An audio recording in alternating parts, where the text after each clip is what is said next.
আপনাকে তো আমি সারাদিন মুড়ঘাটে দেখি, বাড়িতে আপনার কি শান্তি মতন থাকতে পারে?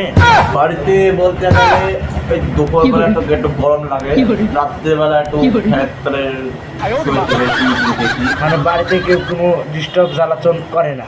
না, যেরকম কাল রাত 11টা 12টা পর্যন্ত যখন ছিলাম, মানে ঘুম ধরে না, টিভি দেখতে দেখতে আমার রুমের ভিতরে আমি শুয়ে গেলাম, খাওয়া দাওয়া করে শুয়ে পড়লাম। একটা সুন্দর একটা ঘুম হলো, ফাইন ঘুম। এই ঘুমটা ধরো মানে সবার কোলের মধ্যে আসে না। এই ঘুমটা যেরকম আমার দুপুরবেলা খাওয়া দাওয়া করে ঘুমালাম, সুন্দর একটা লাগলো। আপনি মনে হয় পান খান না? পান আগে খাইতাম, এখন খাই না। এখন কিন্তু একটা সিগারেট টিয়ার খান, সিগারেটও খাওয়া কমাই দিচ্ছে।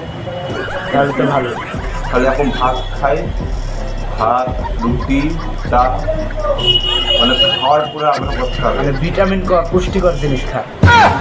মানে খাওয়ার পরে মানে আগ্রহ করতে হবে। আর সিগারেট কম খেতে হবে। শরীরের ক্ষতি করে। সিগারেট খাইলে পরে খাবেন না, খাবেন নিয়মিত রেখে। নিয়মের মধ্যে বলতে গেলে ওই মাঠের সাথে দু একটা খাই, আর না হলে ভালো লাগে না, খাই না। সিগারেট খাওয়া তো একবার খারাপ না, ভালো। ভালো কিন্তু অতটা ভালো না, মানে একটু ক্ষতিকর হালকা। একটু ক্ষতি হবে, যেরকম যে ক্যান্সার হবে, টিউমার হবে। এসব কিছুই না, মানুষ এসব বলে তাই। তো এই সিগারেট গাঁজা বিড়ি না খাওয়া তো মানুষের ক্যান্সার এসব হয়। তাহলে হয়তো যেরকম ভালো মানুষ